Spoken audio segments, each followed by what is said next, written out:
things started.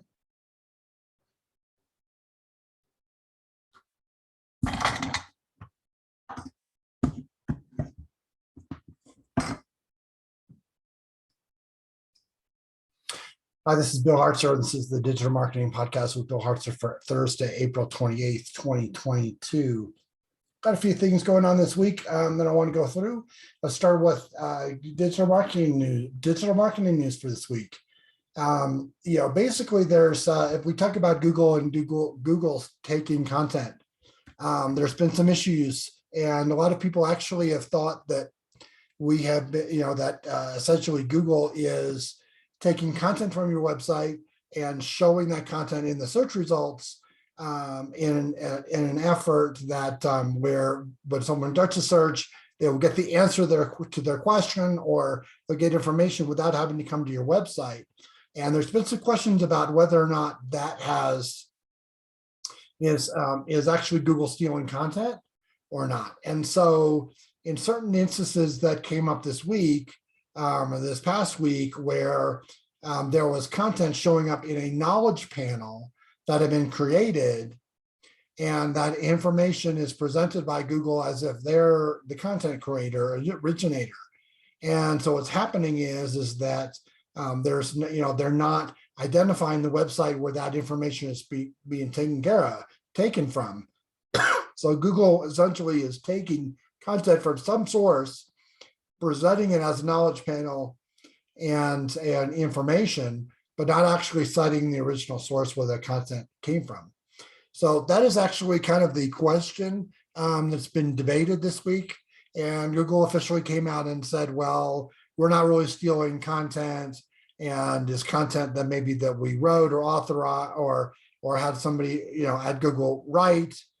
There's still a controversy over it, and the fact of the matter is that when you are presenting website information on your website, and Google's taking that information as a featured snippet and putting that information, maybe a bulleted list of information from your site, they are actually providing a link there. But a lot of information is presented.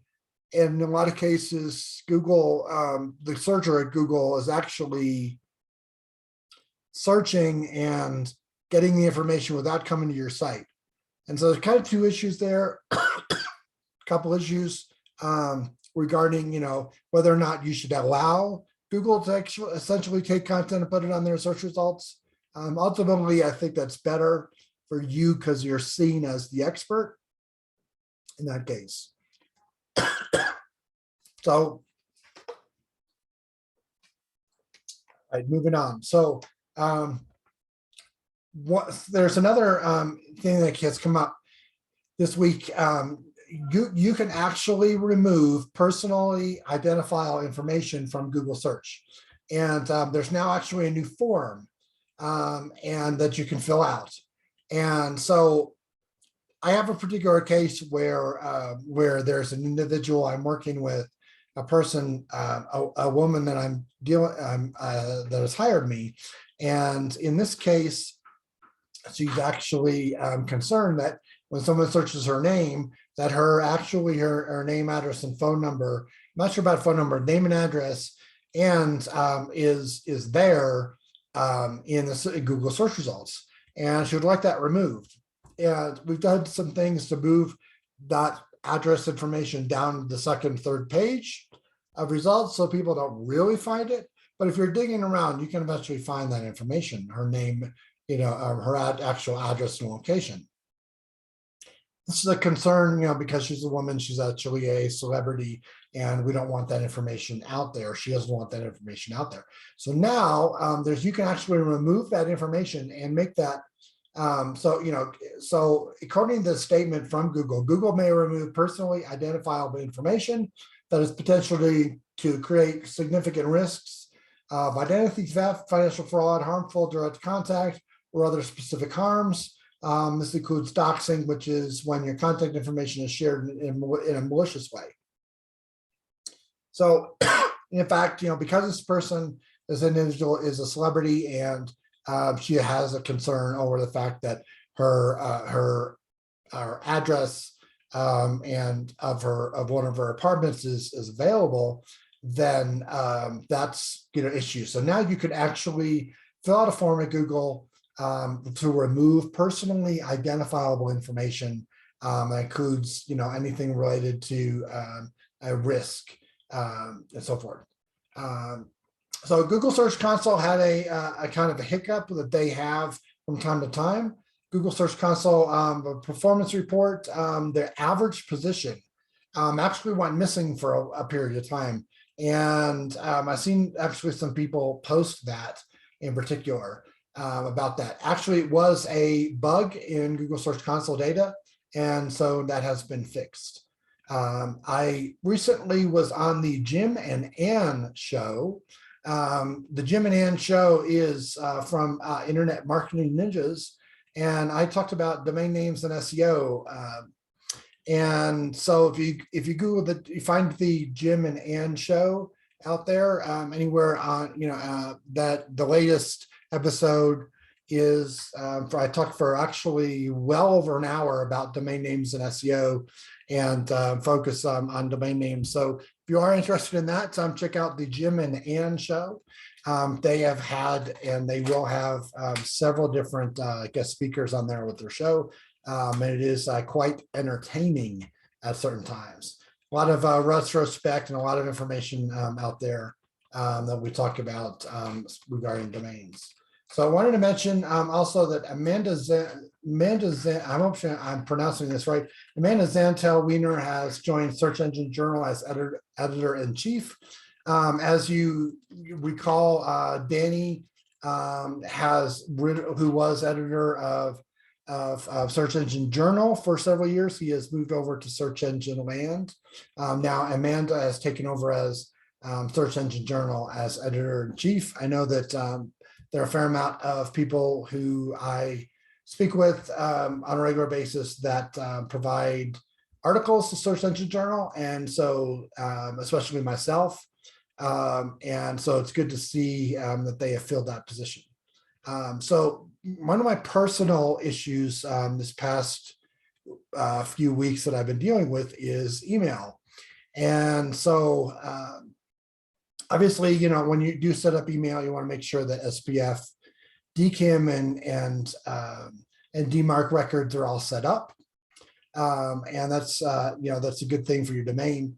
But I get a lot of email, and I have probably half a dozen to a dozen different email accounts that are all going into my inbox. In my particular situation, I use Outlook and on the Mac to pull in all those pop emails and so forth. So email filtering has been an issue. There's not a lot of ways to, with Outlook, at least Outlook on the Mac, there's not a lot of ways to filter email out of the box. So you have to kind of look at a different option.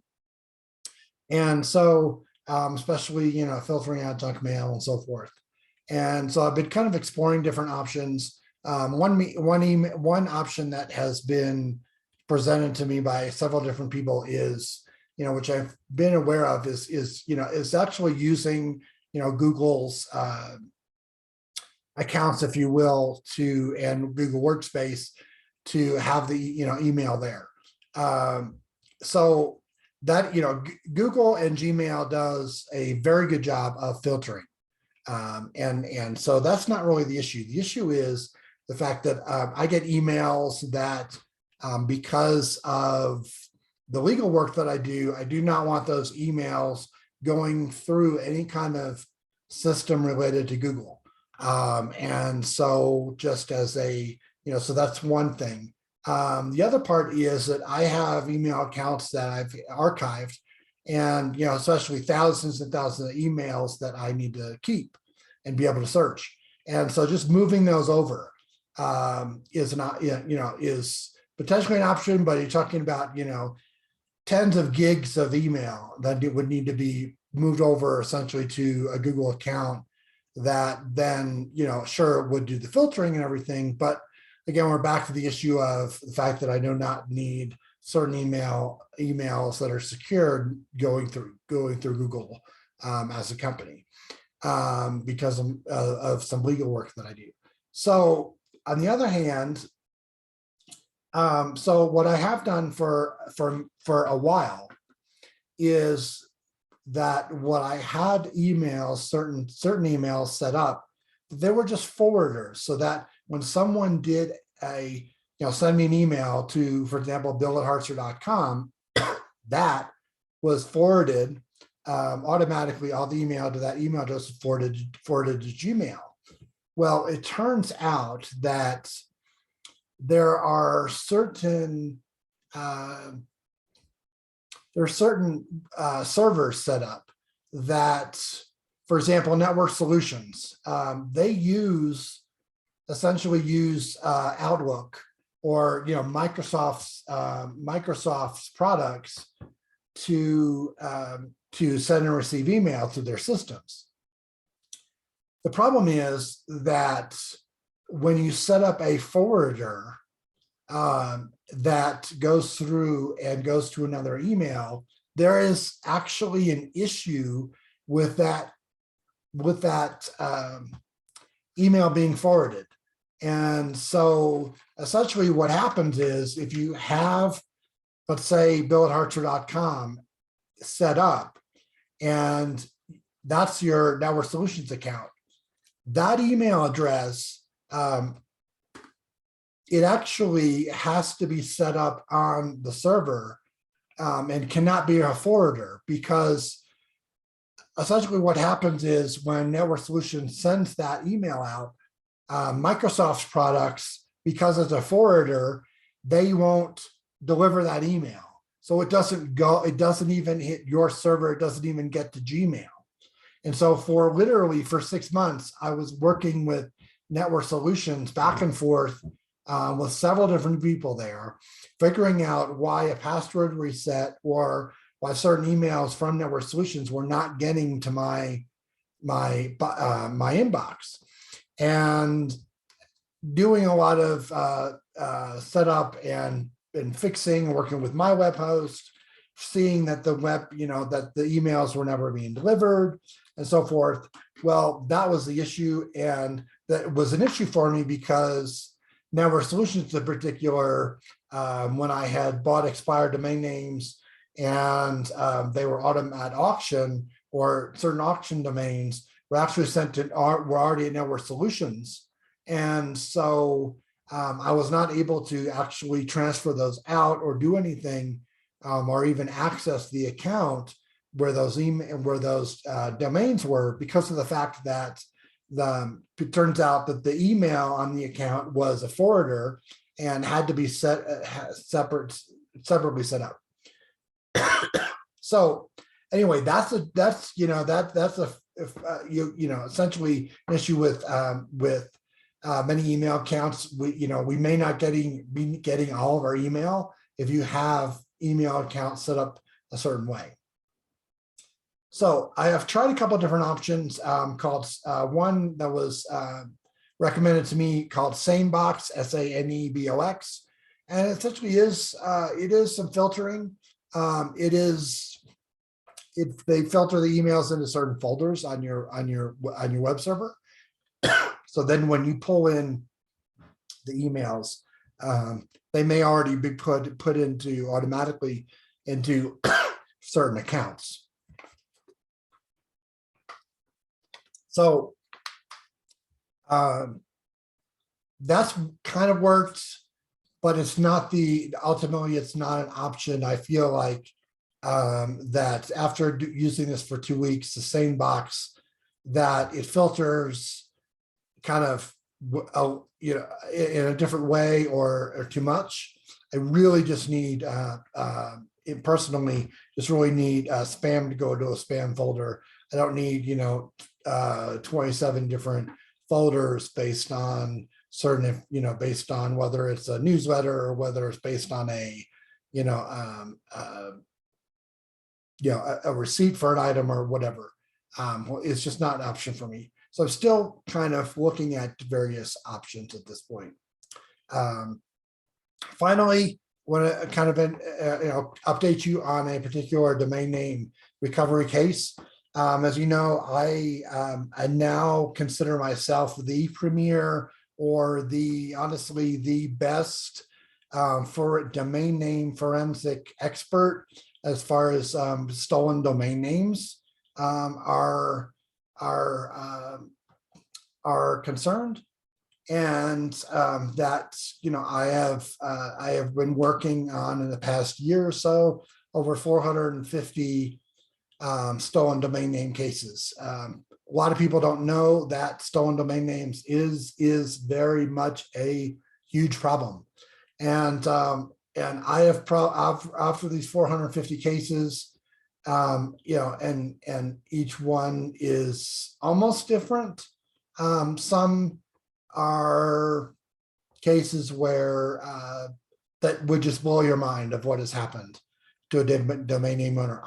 There's one or two particular cases that I've been working literally over a year to get their domain name back, and they're so complex of what happened.